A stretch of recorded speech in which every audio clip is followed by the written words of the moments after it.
اپنے پورے ہوش و حواس میں انشرا جعفر تمہیں یعنی کہ تبریز بشارت کو اپنے نکاح میں قبول کرتی ہوں۔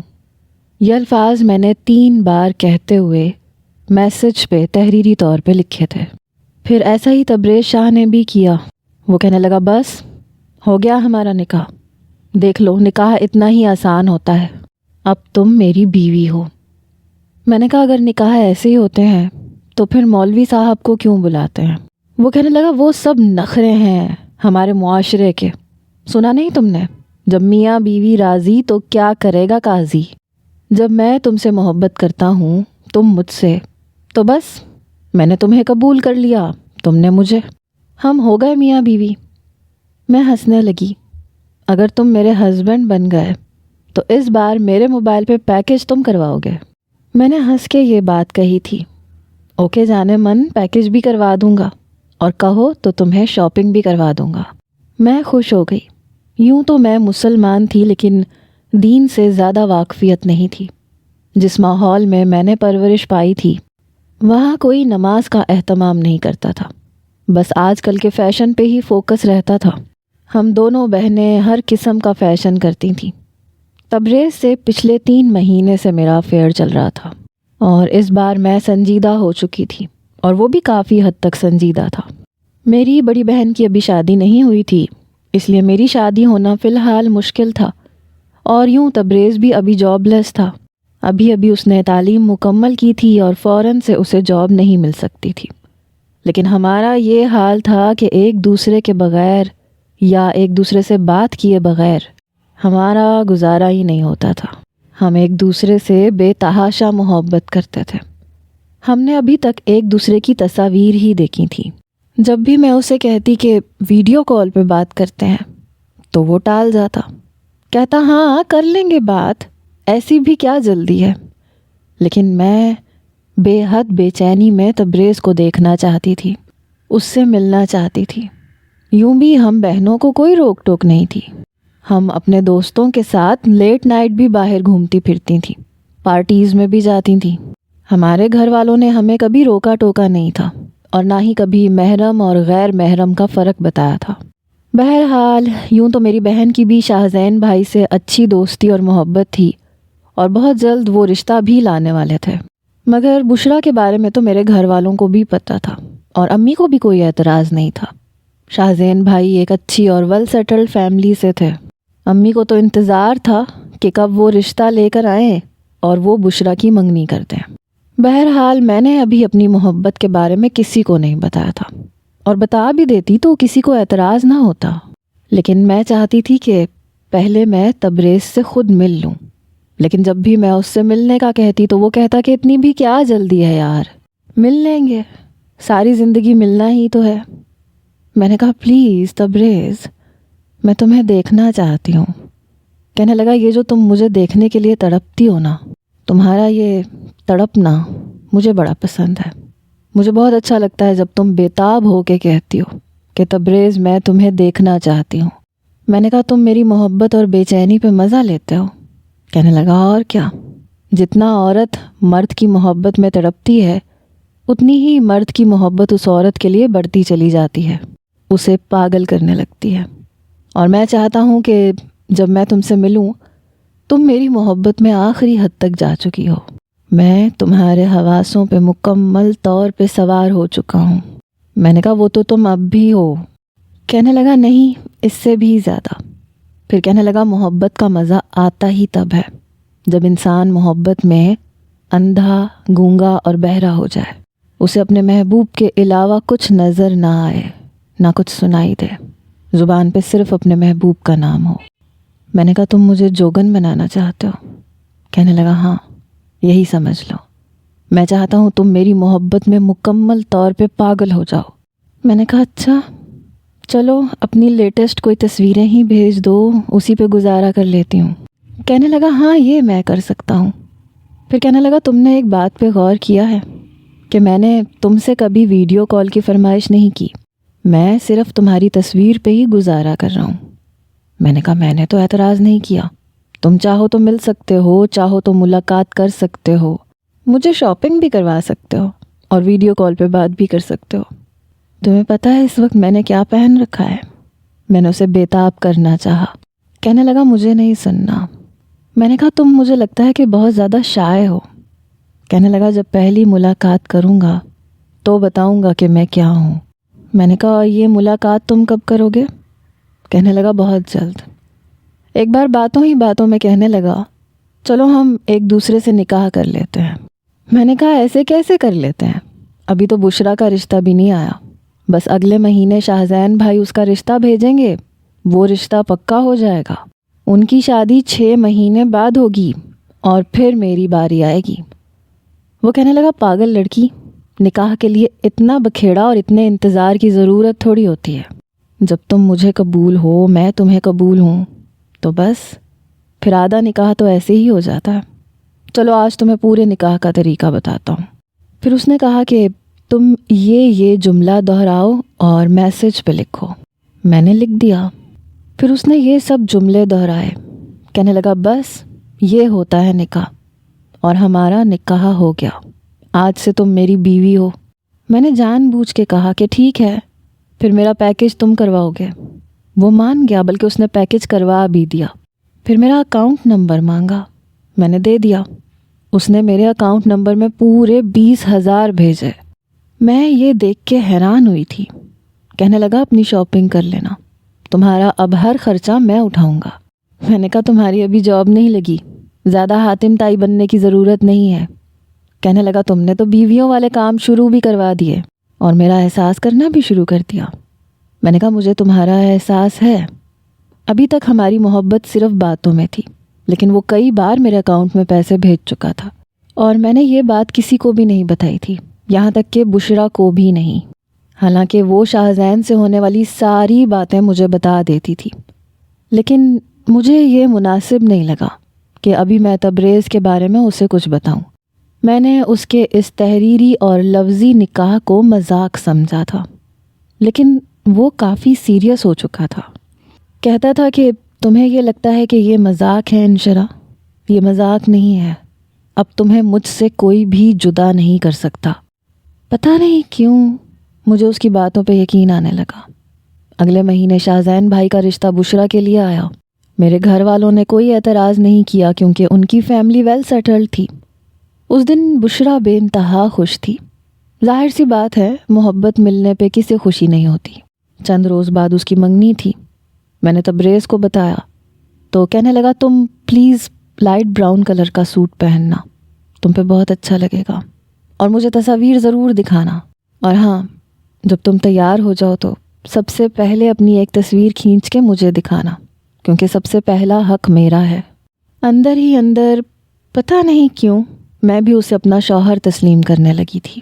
میں نے اپنی تصویر اسے بھیج دی، وہ بھی بنا دوپٹے کے۔ میرے بال کھلے ہوئے تھے اور میں اچھا خاصا تیار ہوئی تھی۔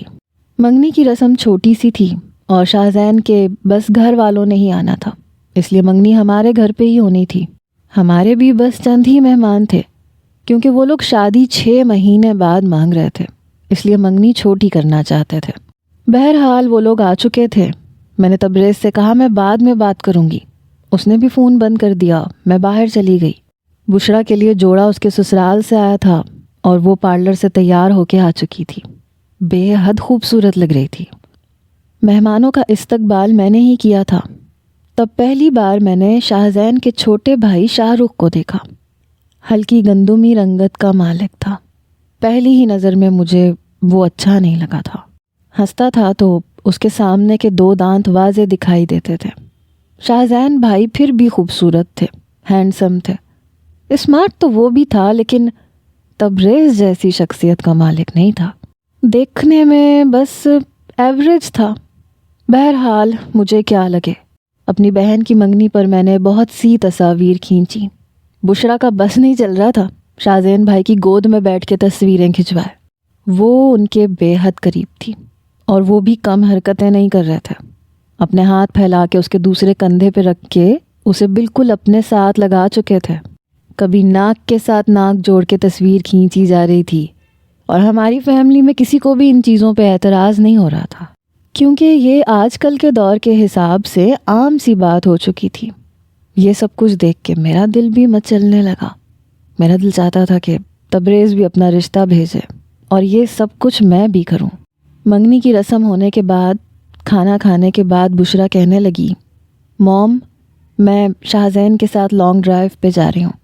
اس نے اجازت نہیں مانگی تھی، بس بتایا تھا. میری والدہ کہنے لگی، ہاں ہاں بیٹا جاؤ. ان باتوں سے مجھے بڑی تسلی ہو رہی تھی کہ کل کو مجھ پہ بھی کوئی روک ٹوک نہیں ہوگی. لیکن میں نے نوٹ کیا تھا کہ شاہ رخ مجھے بار بار دیکھ رہا تھا، اور جیسی میری نظروں کا تصادم اس سے ہوتا وہ نظریں جھکا کے مسکرانے لگتا. بس ایک ہلکی سی مسکراہٹ سے میرے ماتھے پہ بل پڑے کہ کیا ہے، ذرا بھی اٹریکشن نہیں ہے اس میں. میں بشرا سے بھی زیادہ خوبصورت تھی، اور اگر تبریز کی تصویر کو دیکھا جائے تو وہ ایک شاندار شخصیت کا مالک تھا. پھر بقول اس کے میں اس کی بیوی تھی. بشرا کی ساس کہنے لگی، آپ کی تو دوسری بیٹی بھی ماشاء اللہ سے بہت پیاری ہے، آپ نے اس کی شادی کب کرنی ہے؟ میرے والد کہنے لگے کہ ابھی تو میری بیٹی انٹر میں پڑھ رہی ہے، جب تک یہ ایم اے نہ کر لے میرا شادی کا کوئی ارادہ نہیں ہے. اس کی ساس بھی بار بار مجھے دیکھے جا رہی تھی اور مجھے یہ سب اچھا نہیں لگ رہا تھا. کہنے لگی، اچھا جب بھی آپ نے شادی کرنی ہو اس کی تو پہلے مجھے ضرور بتائیے گا. میری امی کہنے لگی، ظاہر سی بات ہے آپ کو تو بتائیں گے. بہرحال وہ لوگ جا چکے تھے. بشرا رات کے 1:30 بجے واپس آئی، بے حد خوش تھی. پھر جا کے اس نے اپنی منگنی کا جوڑا اتارنا شروع کیا. میں نے کہا، تم اتنی دیر تک کیا کرتی رہیں؟ کہنے لگی، اب یہ میں تمہیں کیوں بتاؤں، تمہیں بتانے والی ایسی کوئی بات نہیں ہے. بار بار مسکرا رہی تھی. میں نے کہا، پھر بھی ایسی بھی کیا بات ہے جو تم مجھے نہیں بتا سکتی؟ کہنے لگی، جو کچھ شاہزین نے کیا ہے وہ میں تمہیں نہیں بتا سکتی. میں نے کہا، پھر بھی بشرا بتاؤ نا. کہنے لگی، دیکھو جب میں گئی نا تو میرے ہونٹوں پہ لپسٹک لگی ہوئی تھی نا، اور اب نہیں ہے.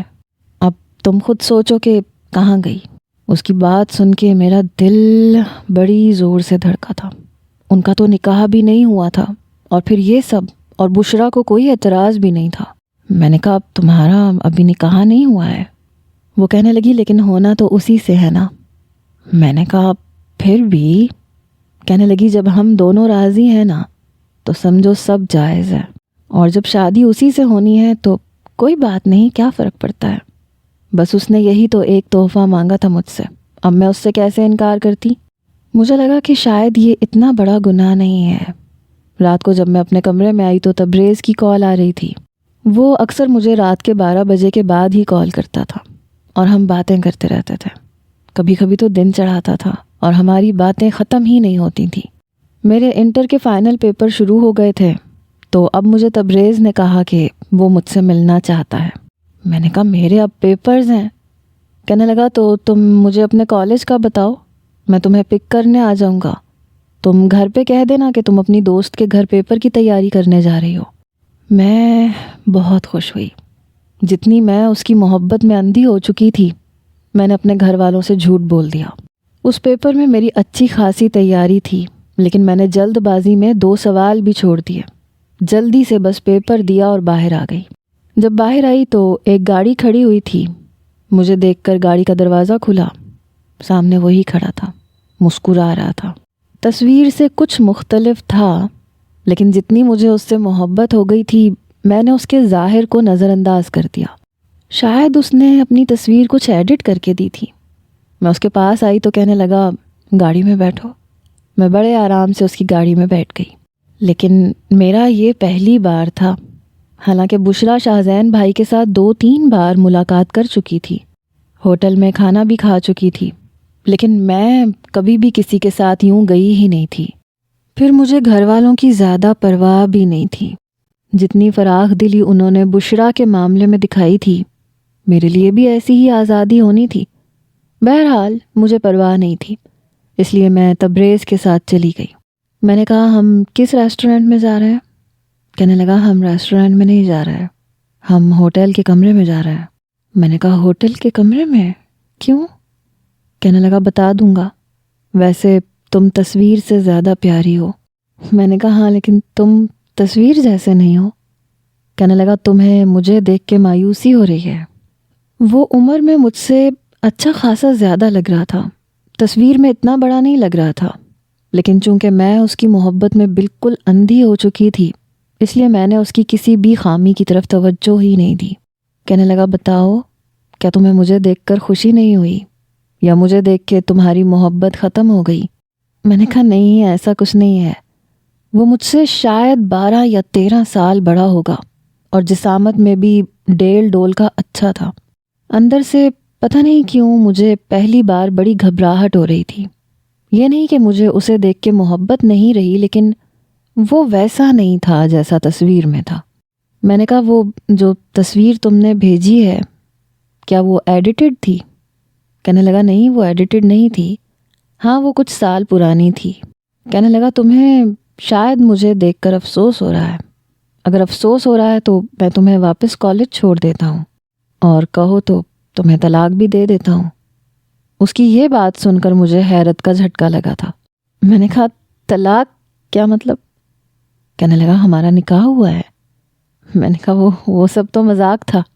کہنے لگا تم پاگل تو نہیں ہو، تم میری بیوی بن چکی ہو، قبول ہے کہنے کے بعد انسان نکاح میں آ جاتا ہے۔ میں نے کہا ایسے نہیں ہوتا، اس کے لیے تحریری طور پہ لکھنا پڑتا ہے، نکاح نامہ ہوتا ہے۔ کہنے لگا تو جب یہ نکاح نامے نہیں تھے تو کیا لوگوں کے نکاح نہیں ہوتے تھے؟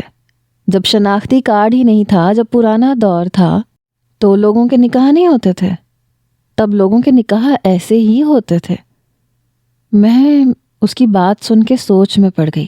واقعی اگر دیکھا جائے، پرانا دور سوچا جائے، جب شناختی کارڈ بنتے ہی نہیں تھے اور نکاح نامہ تحریری طور پہ نہیں ہوتا تھا، تو اس وقت شاید سب کچھ زبانی کلامی ہی ہوتا ہوگا۔ اس کی باتوں پر میں قائل ہونے لگی تھی، یا شاید مجھے دین کی سمجھ نہیں تھی، کبھی ان مسئلے مسائل کو سننے اور جاننے کی کوشش ہی نہیں کی تھی۔ پھر گھر کی طرف سے حد سے زیادہ آزادی تھی۔ وہ مجھے ایک ہوٹل کے کمرے میں لے گیا۔ میں بے حد گھبرا رہی تھی۔ ابھی 18 سال کی ہوئے مجھے چند ماہ ہی ہوئے تھے۔ اتنی عقل سمجھ تھی نہ کسی نے دی تھی۔ کمرہ اور ہوٹل بس مناسب سے ہی تھے۔ تبریز نے کمرہ بند کیا تو میں بری طرح سے ڈر گئی۔ وہ کہنے لگا انشرا ڈارلنگ، گھبرا کیوں رہی ہو؟ میں کوئی غیر تھوڑی ہوں، میں تمہارا شوہر ہوں۔ تم نے اپنی دلی رضامندی سے مجھے قبول کیا تھا، اور میں نے تمہیں… میں نے کہا وہ تو ٹھیک ہے، لیکن تم میرا رشتہ لے کے آؤ نا۔ وہ کہنے لگا میں ابھی جاب لیس ہوں، اور پھر بھی جب سے نکاح ہوا ہے میں نے تمہیں کتنے پیسے بھی بھیجے ہیں تمہارے اکاؤنٹ میں۔ میں نے تمہیں بیوی سمجھا ہے تو تبھی بھیجے ہیں نا۔ میں نے کہا نہیں، مجھے وہ نہیں چاہیے، وہ میرے اکاؤنٹ میں ویسے ہی پڑے ہیں۔ دیکھو مجھے واپس جانا ہے، مجھے ڈر لگ رہا ہے۔ وہ کہنے لگا اچھا اوکے، میں تمہیں کچھ نہیں کہوں گا، ہم بس باتیں کریں گے۔ آج تک ہمارے بیچ بس عام نوعیت کی باتیں ہوئی تھیں، محبت کا اظہار وغیرہ، یا وہ میری خوبصورتی کی تعریف کرتا تھا۔ میں ملاقات کرنا چاہتی تھی، لیکن کسی ریسٹورنٹ میں جہاں وہ میری فیس ٹو فیس تعریف کرتا۔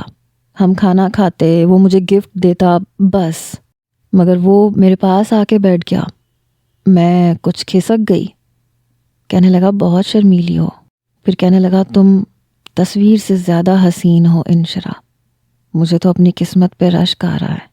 پھر کہنے لگا ویسے تم میرے لیے بالکل حلال ہو، میرے نکاح میں ہو، لیکن پھر بھی میں تمہیں زیادہ کچھ نہیں کہوں گا، ہمارے بیچ میں جو کچھ بھی ہوگا باہمی رضامندی سے ہوگا۔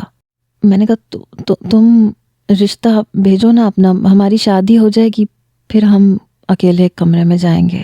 میں ٹیشو سے اپنا پسینہ صاف کرتے ہوئے بول رہی تھی، ایسے تھی کہ ابھی رو دوں گی۔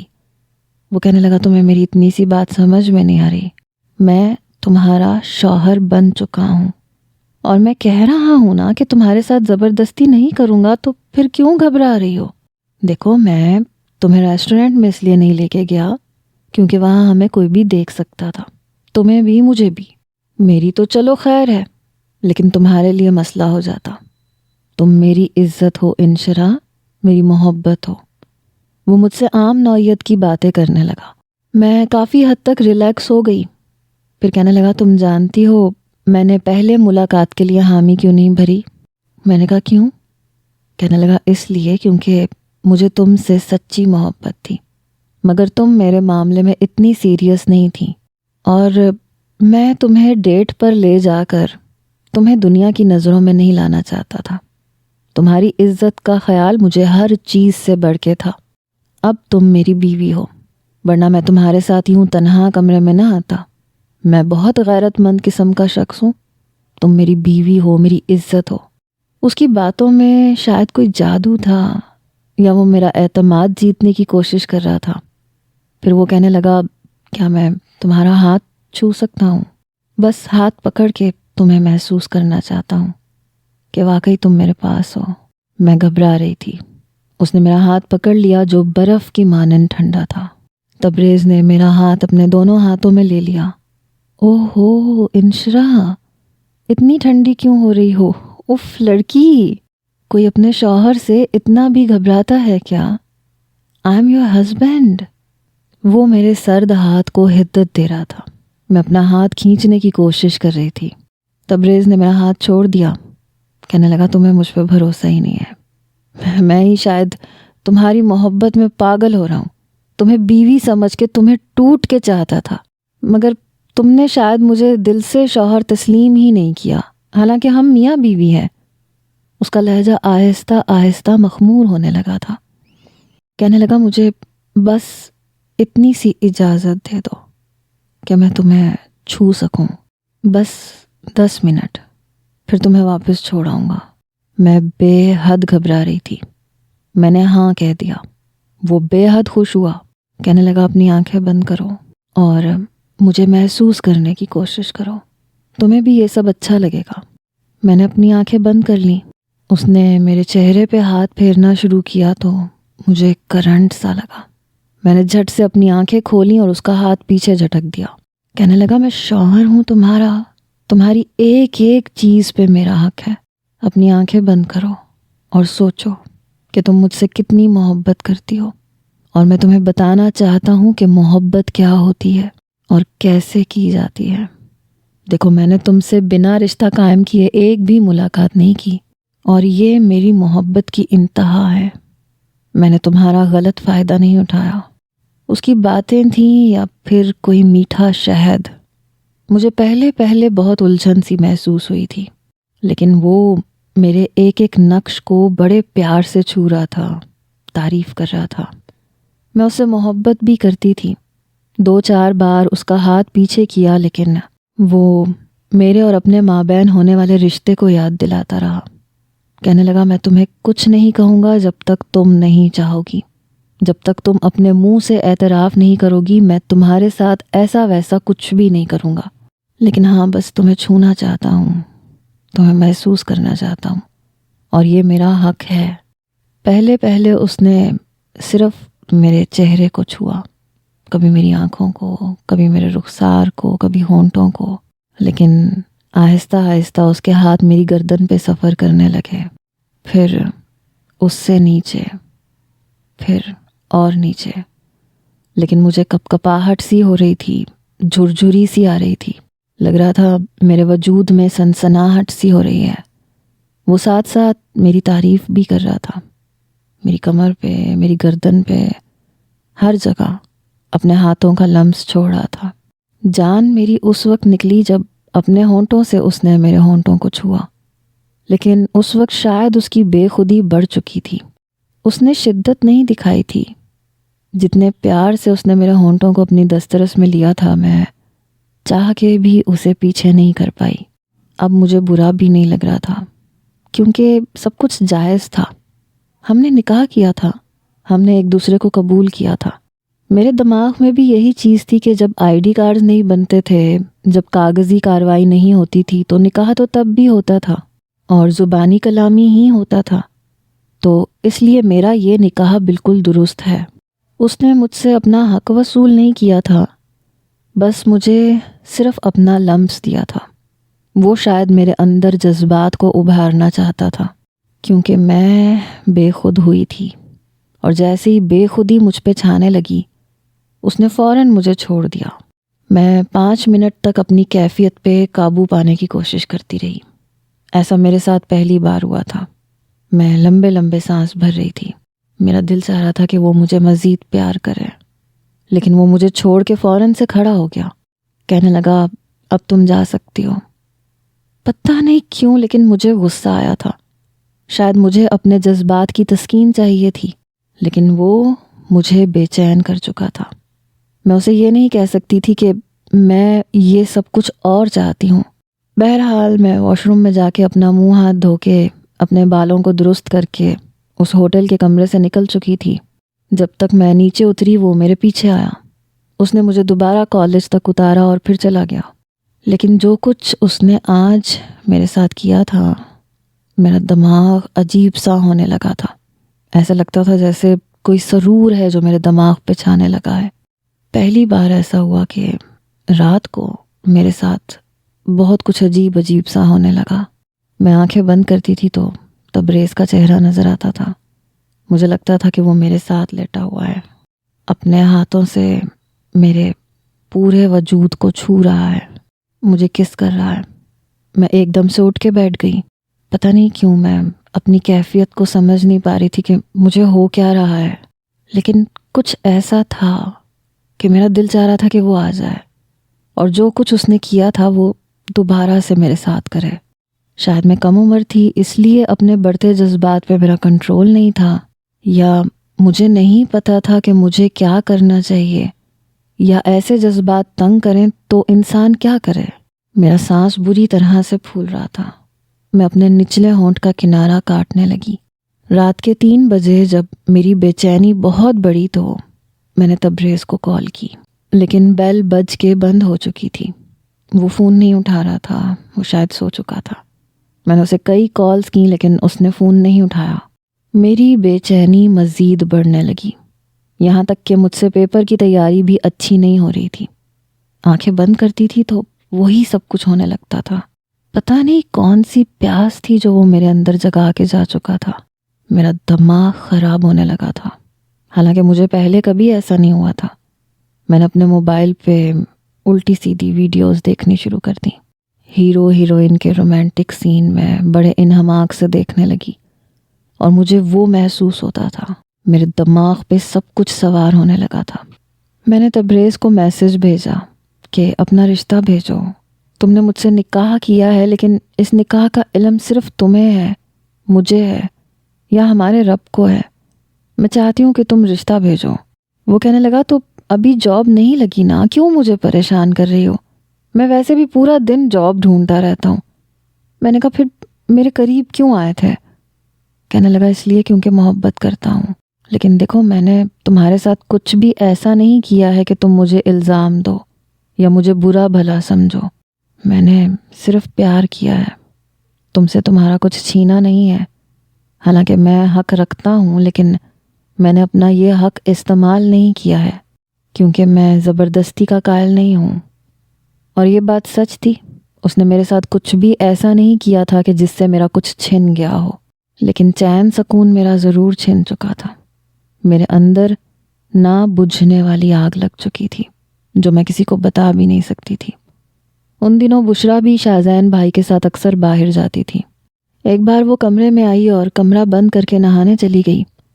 باہر آئی تو میں نے کہا اتنی سردی میں رات کے وقت تم نہا رہی ہو اور ابھی تو گیس بھی نہیں آ رہی، گیزر بھی نہیں چل رہا۔ کہنے لگی مجھے تو ابھی بھی آگ لگی ہوئی ہے۔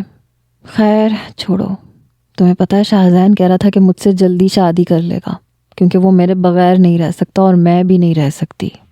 اس بار میں نے بشرا سے یہ نہیں پوچھا کہ تم کیوں نہیں رہ سکتی یا شاہزین بھائی تمہارے بغیر کیوں نہیں رہ سکتے، کیونکہ کچھ میں جان چکی تھی۔